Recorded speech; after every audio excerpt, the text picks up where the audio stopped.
What's happening, everybody? Thanks for joining us here at the Level Down Podcast. This is the Father's Day episode. Yes. I'm Devin. That's Dell. How you doing? Not too bad. Not too bad today. Happy Father's Day to all the fathers out there. Yeah, the ones who stuck around. Yeah. Who ain't go out for milk. Yep. Nope. Yeah. Nobody needed those cigarettes. Exactly. It's been 22 years. I know y'all. Everybody who's checking us out on YouTube, y'all know y'all gonna see the thumbnail. Trust me, this ain't clickbait. We definitely gonna get to that, but we still got the meat and potatoes of what these shows usually are.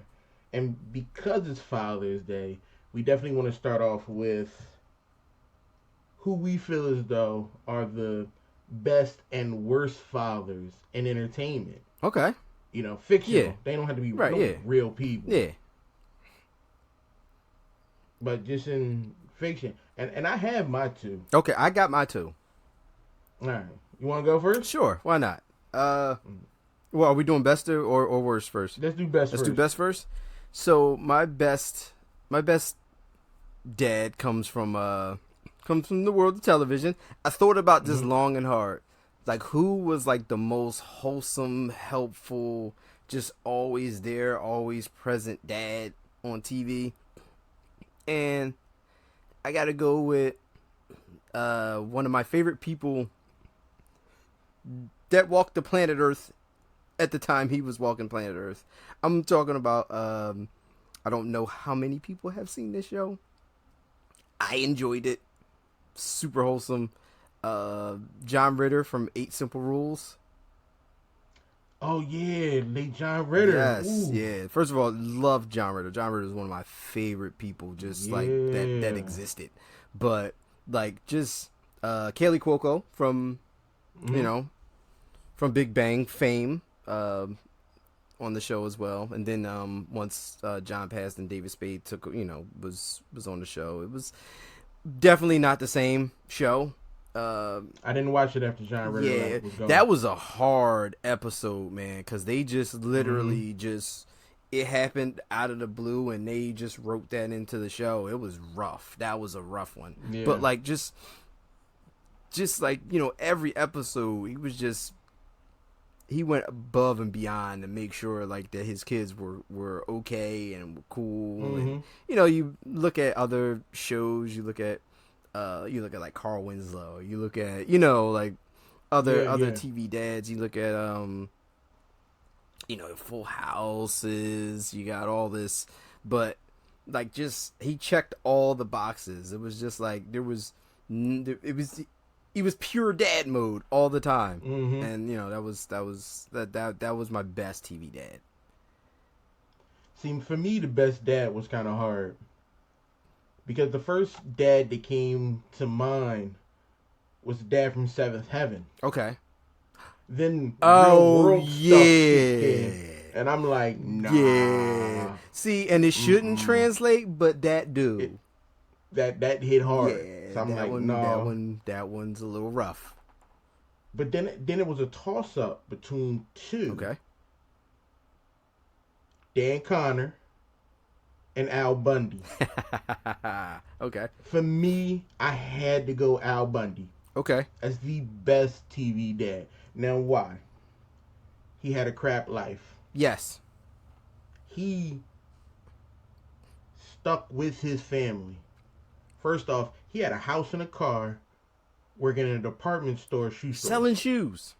So he was on the grind. Oh, my God. You know how many shoes you got to sell? He was definitely on the grind. So he was a hard-working man. Yes. Despite how he felt, how he articulate how he felt about his wife, he still loved his wife. He didn't go anywhere. Never stepped out. He looked. Oh yeah. He never touched. Had his biggins. Exactly. No, ma'am. All yes. the awesome stuff. He tried to raise his son right, but it didn't turn out bad. Not no jail time. Not terrible. No. His daughter was a little loose, but there's a pivotal episode where a guy went to go pick up his daughter, pick her up. and he introduced this dude to the door, yes, the wall, yes, everything, and kicked him out. And then sat down on the couch like nothing happened. He wanted to watch Psycho Dad. That's it. Unbelievable father. You couldn't want a man who peaked in high school, still holding on and that's dream. real stuff, man. That's like, real. A lot of people can relate to that, just look, we all know life sucks. Yeah. Like, damn. So we seen that on TV, He held on. And while I had Dan Connor as a runner-up, he was a good father as well. He did things not just for his family, but for other people. Yeah. Took in that little boy. What dad is going to let another young man stay in his house? Two of them. Look out for him. All they had to do was follow the rules, be respectful. Ain't hard. Shouldn't be. When his sister-in-law got in that relationship and was crying with Roxanne because he put hands on her, what did Dan do? Calmly, he walked out the door and handled business. Yeah. He did what needed to be done. He did what needed to be done. Got locked up. His wife was nice. Put a piece of chicken in his mouth for the ride. He rolled out. Now, towards the end of that show, there was some little things about Dan cheating. I don't like how the show ended, the direction it was going. Yeah. But at the whole, Dan was cool. Took care of his kids, taught his kid how to fix cars, and there's a lot of good TV dads out there to look up to. Yeah, and definitely. Well, we don't have those type of shows anymore where like there's no like family sitcoms or anything like that. And if you do, it's like too few far in between, and they're just like caricatures of what we knew when we were growing up, and the shows that we watched and that we seen and relate and translate stuff to. But yeah, man, good TV dads. Great, but that don't mean ain't the worst. They ain't no horrible ones out there. So my worst dad comes from the world of animation. Looking at you, Disney. So, are you familiar with? I would assume you are. Are you familiar with Phineas and Ferb? Yeah. That dad sucks. He's like the most not present, not non-communicative.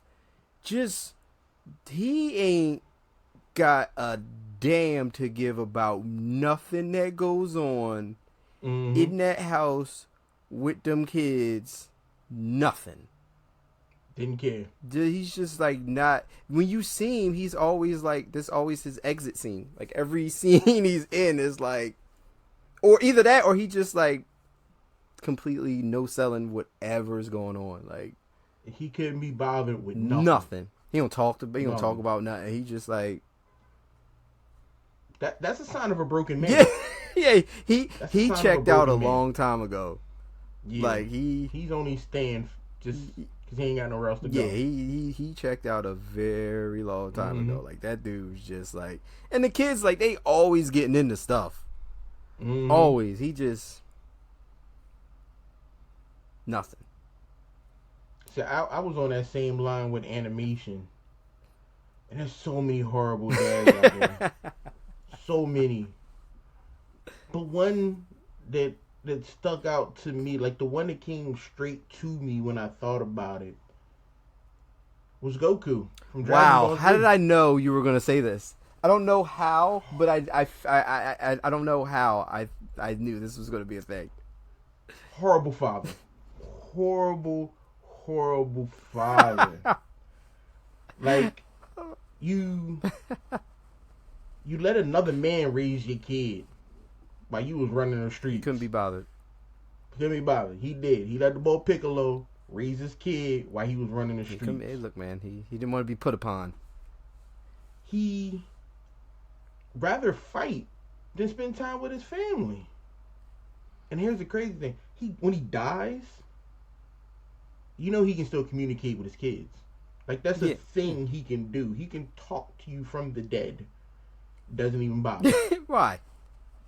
Does not care. For what? I didn't talk to you alive. Why would I talk to you? Why? At all. Why would I give a damn at you? You know. But he get mad at his wife when his kids are focused on education. He like, they need to fight. Why are you putting your kids in these dangerous situations? Because fight is life, yo. It's crazy. he doesn't care about nothing but throwing hands. But violence. And I understand that's the race of people you come from, but yeah, you got other people to take care of, bro. Like, tons. what's wrong with you? He does not care. There's one scene where Gohan was older and he hugged his father, and his dad just stood there deadpan. Like, yo, it's an emotional moment. Yeah, embrace your kid, like nothing. He got 2 kids, and I don't think he's hugged and showed affection to any one of them. Like, you got the boy. What's his other kid name? Goten? nothing. I think that's his name. Goten, like 4 years old, running these streets. He's got no by himself. He ain't got nothing at home, yo. Ain't nothing keeping him there. Ain't no structure. Ain't no father figure, man. Out fighting armies and doing all types of wild stuff. I'm like, yo, where the supervision? You the father. No. Nobody cared. Goku didn't care. Like, I like fighting. That's it. What you want me to do? Horrible. Well, that's a little piece of Father's Day for y'all. Yeah. Happy Father's Day out there for for those who are sticking around. Yeah. If you ain't out here acting like Goku, or I don't even know dude name on Phineas and Ferb, the dad. I don't either. They give him a name? I don't know. Just refer to him as dad number 1. Like, dude that be in the house sometimes, but not really. Is it? That's it. Like, he's had like 3 speaking lines that I've seen. Like, so we also got some more TV news real quick. The ball, Blade ain't happening. Yo, Blade's done. Forget it. Just forget about it. It's, again, we lost another director. That's 2. It's out. It's done. That's it. Like, at this point, just throw it in the trash. And Marvel is using this like as a backbone for them. And you can't get nobody. Here you go, Marvel. I'll direct it. Right, yeah. That's it. And it's not going to be no story. If I direct Blade, it's just going to be crazy-ass house music, some goth rock, some industrial, and then a whole lot of killing. It's going to start off with, what's the DJ name? Aoki? Partying, throwing cakes at people, and that's it. And just blood, guts, killing for like 30 minutes. Then we'll get the title card. I like it. I need 30 minutes of violence and carnage, then a title card, then another 30 minutes of violence. Then we'll get into the story of who cares. Yeah, something. We're just here to see. Yeah, violence. we're whatever. You know, we got it's like cookie cutter, paint by numbers. That's it. We got to get from. We got to have a story. The story is he's out there, he's fighting, he slips, falls into a portal that brings him into the MCU. Done. Easy. He's out there killing vampires. All of a sudden, a Doctor Strange portal opens up, and he falls into it. And he's like, "What's going on?" End credits. End credits. That's it. And you're like, "Wow, that was awesome." Oh look, yeah. You remember when he killed such and such? Like, exactly. That's how the whole movie should be. You remembering his unbelievable kills. Yeah. We all know Blade. We all know what he does. That's why we watch Blade. That's it. I couldn't tell you the plot of any Blade movie. Any single one. Vampires. I have no clue. But I could tell you fight scenes that I enjoyed. I remember, like, what's the one with the third one? Trinity? Oh, yeah. Yeah. Hey. It happened. It was a movie. It's there. It happened. You know, we got better CGI now. Yeah. But guess what? We'll never see it. We'll never see how good this CGI can be in a Blade movie because there's no Blade movie. It's doomed. Oh well. It's not happening. That's Marvel. It's not happening. They'll figure something out. Yeah, sure. They'll give somebody a crap look. Why aren't we? What's the bull name? There's 2 directors you can use that would make an awesome Blade movie. Jordan Peele. I am actually not upset. And Kevin Smith. Ooh. I mean, you know. You got 2. Yes, Jordan Peele be a little more horror-ish and mind-bending, cool. And Kevin Smith would just, you know, it's Kevin Smith. He'll give you a Blade movie. Kevin Smith movie I didn't like. And he'll give you a Blade movie. And he'll give you a Blade movie. He understands the assignment. True to form. Yeah, he understands the assignment. Yeah.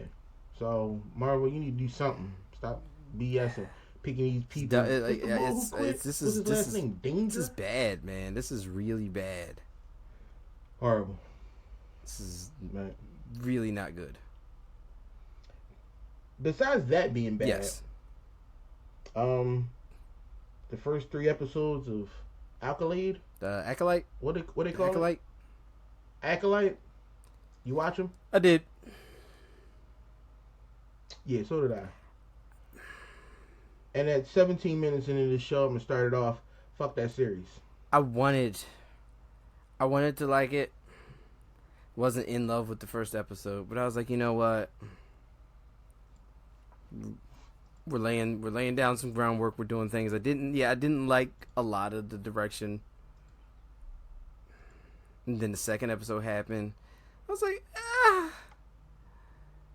Come on, I'm gonna be real. This is the worst written show I've seen. It's not fantastic. Like the first 2 episodes, boring. Yeah. Characters were not interesting. Yo, the production. Y'all went to Party City to get these things? Like, what's going on? I'm like, I like Pip. Pip's a cool thing, but wait, what was Pip? Pip's the little multi-tool. Oh, okay. Yeah. Okay, I don't even remember what the creature was called. The creature. Fucking storyline. It was generic. I felt it is a very, very generic. It is very generic storyline. Like, insert evil twin here, like, which was it was boring. Like we're using a parent swap technology. Yeah. The old Lindsay Lohan on like there was no. I know they're identical twins, but there was no. I couldn't tell each one apart. Yeah.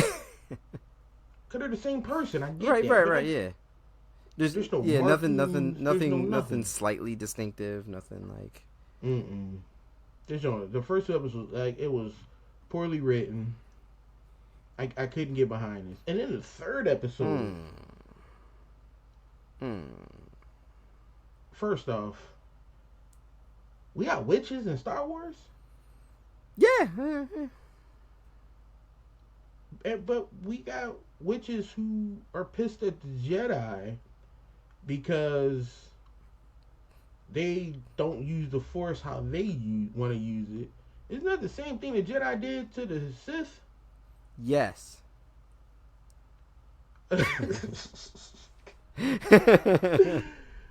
Oh my god, I just couldn't get behind this. Like, then I was tripping when the little girl set the joint on fire. Oh. Let me ask you a question. I was a firefighter for a good while. Got my FF1, all this other good stuff. How that place burn up and is made out of stone? And where she got all that gasoline from? We using gasoline in the future? The Millennium Falcon run on 87 Hey, look, man. fuel? In a galaxy far away. Really far, where physics doesn't apply to them. Like stone burning outside from gasoline, and everybody died? Everybody. You outside. I mean, all the witches fire's died. hot. You are outside. This is dumb.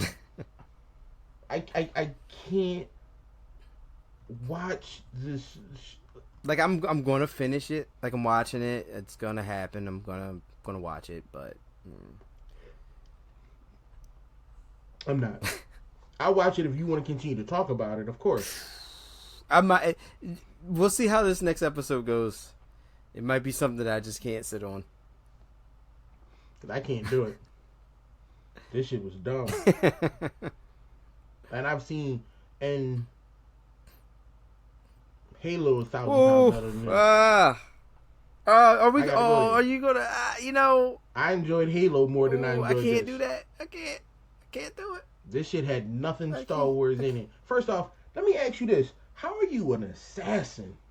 You step to a Jedi in a bar, right? Mm-hmm. And she sit there and watch you murk everybody. And then she went out like, how does Trinity... Yeah, because that's who... Yeah, because... Yeah. How Trinity go out with a blade to the gut? Yeah. You gonna do Trinity that bad? She on a poster. That was kind of lame. Yeah, that was kind of lame. She on a poster. Yeah. She died right then and there. That was a little lame. Oh, another thing that pisses me off. We got Jedis just deleting themselves. When? What did my man do so horrific? First off, his force power is on point. My man was just floating. Yeah, yo. Chilling. I dig that. Like, all right, he at a level where he should be. And he leave him alone. Not even open his eyes, stopping stuff. But then he caught feelings and deleted himself. When I've never heard of a Jedi doing that. You're supposed to catch feelings like that, though. You just gotta. It's time to go. I was done. I this shit make me angry. I was really I don't want to see this. I don't want to do this anymore. I don't want to do this. I ain't like that. Yeah, bro. That was. No. Forget you, Star Wars. Star Wars. I'm still here. Mess up the title. Still here. I'm just not as excited as I thought I would be. No. Acolyte. I'll get the name right. No, you don't even deserve me to remember your name. That Star Wars show. That dang Star Wars show. But we're going to talk about something. This is a nerd and geek forward podcast, entertainment and stuff like that.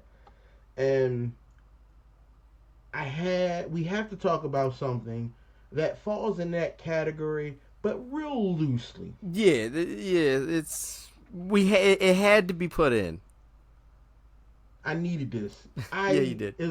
I enjoyed this. So what I'm talking about here is Terrence Howard appearance on the Joe Rogan Experience. Yeah. Guys, if you have not 3 hours long, link will be in the bio. It's worth it. Listen, it's worth it. Now, if you have not, it's my word. I listened to all of it. I enjoyed every single piece of it. I don't know. Forget what Terrence Howard did personally in his movie career. Forget all that. Let's just focus on a man on a very big platform, starting off with him recounting his earliest memories. My earliest memory for me would be living in, I was probably 6 or 7, maybe younger, living on Forest Avenue in the Philadelphia area. Okay. This man's earliest memory was inside his mother's womb. Yeah, I can't get that far. I remember getting my Ninja Turtle van for my birthday when I was like maybe 5. Yes, he said he remembers being in the womb, experiencing his hand, and things like that. Now let me pause right there for you. I seen that movie. If you take it back to a 90s film, Look Who's Talking, there is an opening credit scene where the baby is in the womb talking and experiencing his hands. Mm-hmm. Now, is he remembering something he saw from an old 90s movie? I'm more inclined to believe that part of it. I'm hoping. But that's not even it. Oh, that's not it at all. No. He gets into having these vivid dreams around the age of 5, in which he had the ability to comprehend everything, he said. Mm-hmm. That works, everything. He had a little mind palace that he knew the answers to some of the most complex questions ever to be asked. Things that you would deem impossible to figure out. Now I'm okay. You moving into my line of science fiction right here. This is why I'm talking about it. If this was a movie, I would watch it. If this was a TV series, I would watch. I pray to God all this is about a TV series he's writing. I just want it to be as real as I believe it is. The man said, Terrence Howard told Joe Rogan that he had the lifelong ability to control his dreams. My man thought he was in Inception. I mean, look. I've realized that I was in a dream when I'm dreaming, mm-hmm. and dream for some, think about something and it pops up in the dream. Like we've all been there. Like it's a thing that happens. But to this level, my man is on some new stuff. He started talking about this guy named Walter Russell. I've heard of Walter Russell. I've done a little science in my days. So I've heard of Walter Russell. And this crazy new periodic table. Terrence said that he thought of a new periodic table, how to reform it so that the elements are connected through sound waves. And this guy, Terrence Howard, he made his own version of the periodic table. Oh, he did. We're talking about relationships between the elements. I don't get it. He said the periodic table doesn't work because the fact that nature never renders straight lines. He explains that the universe expresses everything in motion waves and curves. Mm-hmm. He said that God himself couldn't create a straight line. I mean, I'm not going to bring God in. Yeah, I mean, bruh. Like it just kept on going. Oh, it didn't stop. Like during the John, he was trying to there were some technical issues. First thing out of his mouth, they tracking me. That's how you know. Like when a person gets to that point, gets to they're tracking me thing, that's when you know. He said that numerous times throughout the episode that all the technical issues were due because the young boy on the show who does the computer work, he was having some technical issues. Then Terrence Howard's phone was having some technical issues. Yeah. And Terrence brought up some... Yeah, when he was trying to do a presentation or something like that, and then the more technical issues. Yep. I'm like, no, you just... And Joe was like, have you ever dropped your phone? He was like, yeah, I've dropped it all the time. Maybe that's why your phone don't work. Perhaps. You dropping it.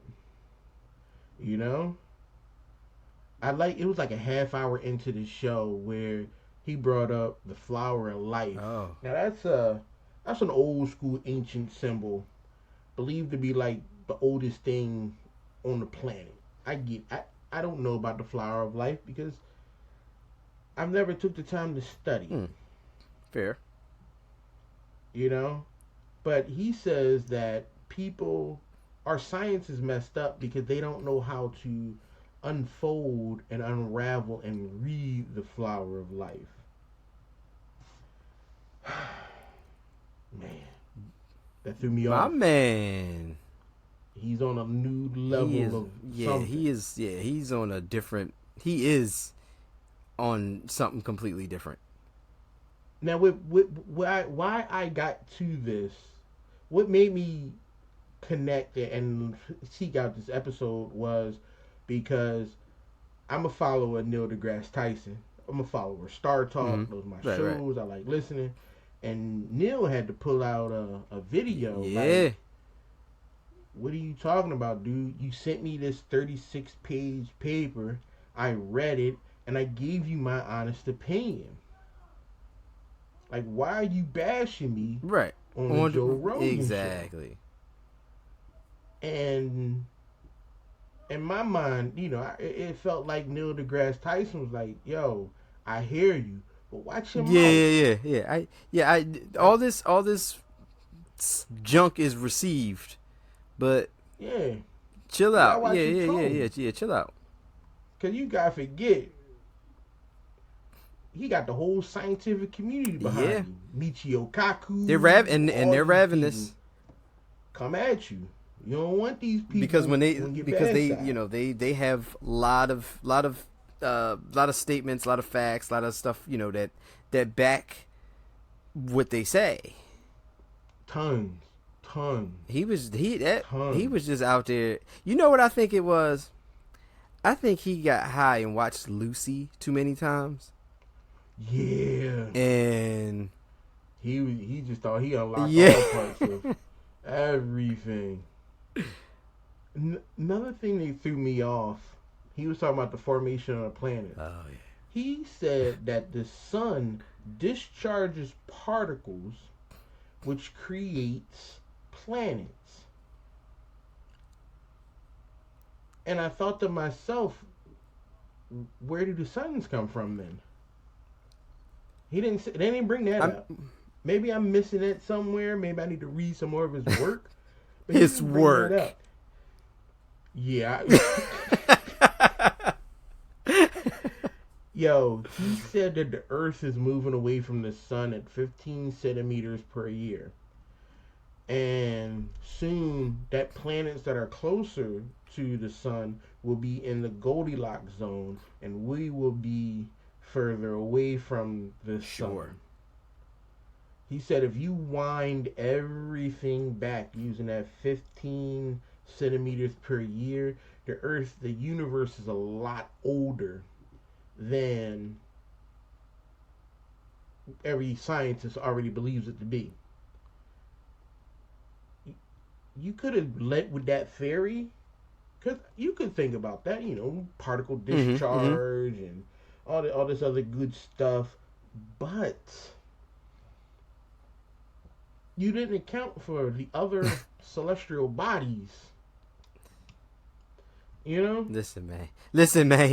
If I square root 2 by 2, that's yes.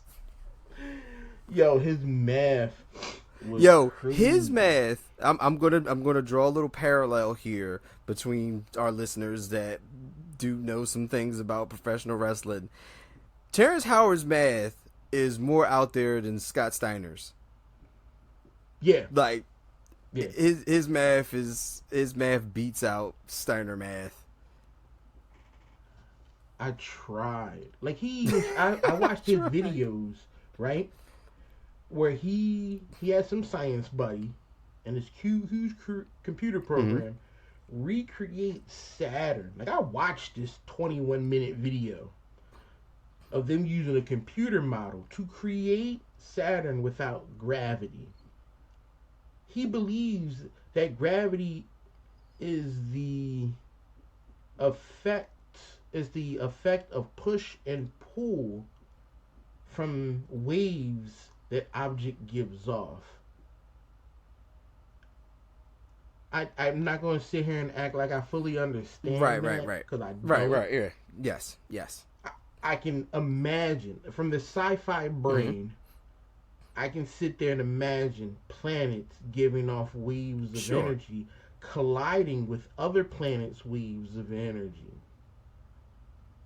But in real world practice, that don't make no sense. Nah. It don't add up. Yeah, That's how we get incursions in comic books, but yeah. but this wait, his patents. He said, what did he say? I think he said he held like 91 patents. Because why not? I looked. I saw now, if patents work by you apply, they're assigned a number, they're reviewed, and then you get a patent number. I have not found that patent number. Maybe I don't know where I'm looking. Maybe he got more information than I don't. He has applied for a lot of patents. There's several. I saw at least 21 applications that he has submitted. Maybe I'm gonna take that on me because I couldn't verify if he holds all these patents. But I could tell you one thing: he didn't create VR like he said he did. Oh, this dude. He said he created virtual reality. Yes, he did. Yes. Now, mind you, this. That means, let me see. How old is Terrence Howard? What is he? I don't know. Let's say he's 50, 60 years old. You checking that? I'm checking now. Yeah. Well, cause I got a statement that's concerning about his VR technology. Terrence Howard is 55. Okay, so Terrence Howard is 15 years older than me. I remember distinctly being in Atlantic City at a young age, elementary school age, and using a VR thing where you set you in a circle, goggles, everything, and old school virtual reality. That mean you created VR at like 25?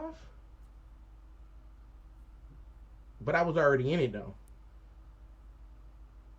I distinctly remember playing this game. He was the 4th VR trooper, and nobody knew. Nobody knew. He was so good, he wasn't even there. Wow. Never knew. Running around cyberspace with the cyber squad. Yup. Tripping. Then he started talking about this. Tangential flight? Oh. Without the need of traditional propulsion. Now, I'm going to pause you there. Because he had a contest where he had people build these things. They're basically these weird shapes, some labyrinth type, end of games type world stuff. And these people were building them. They look like drones with like 6 different propellers. Look cool. Yeah. Not practical. But, whatever. He was talking about how these flying machines were able to bind together to form a larger flying machine to help with transporting of goods and deep sea diving and things like that. So Voltron. Like a flying weird Voltron thingy. But he didn't explain how they were able to connect to one another. Yes, you know why? Because we can't comprehend the explanation. We can't get it. We don't get it. Out of it. We wouldn't get it. I don't get it. I haven't reached that level. And we won't. To where I fully understand this. No. Oh, the gun. This man said he took water, put it in a special container that doesn't allow anything to get out. He heats the water. That water vapors turn into superheated plasma, which in turn turns into an unlimited form of energy. No. No. That, in my mind, makes zero sense. Listen, man. You realize, let me tell you something.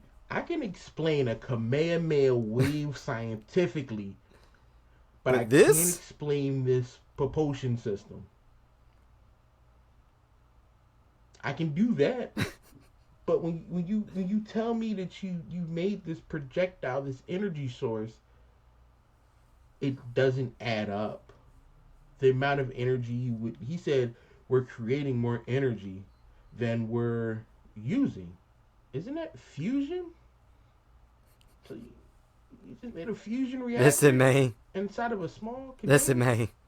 You can't understand. They don't understand. Oh my goodness. It's wild. Then he had an issue with Sir Isaac Newton. He like, if Sir Isaac Newton would have stood around and watched the apple, the after effects of the apple, he would have he only got half of the story. Like what? You. Are you coming at Isaac Newton? Yes. Like, dude. Listen. You burning bridges. Listen. Then he wrapped it up. Well, they didn't wrap it up. He got in now there's a real thing. It's called Tesla's 369 theory. I'm not going to go into the 369 theory because I could talk about that for about 5 hours.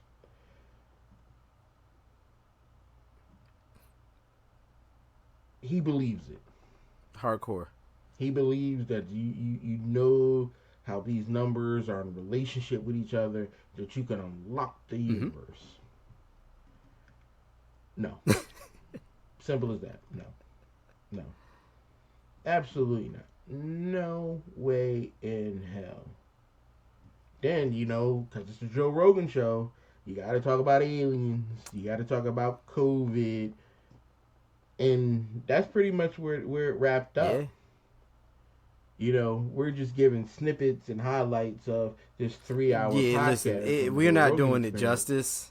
Not at all. If you need hardcore confusion, entertainment, and if you really need to ask WTF a lot of times, this is for you.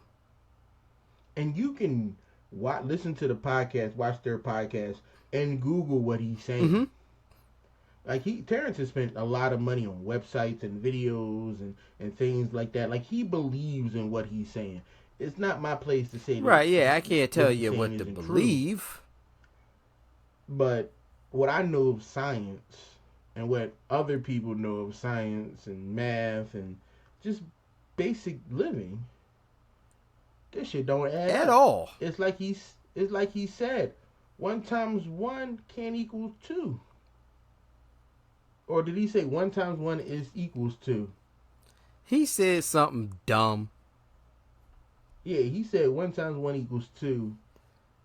And I was like, I pulled out the fingers and I'm like, 1 times 1 wait, that's not right.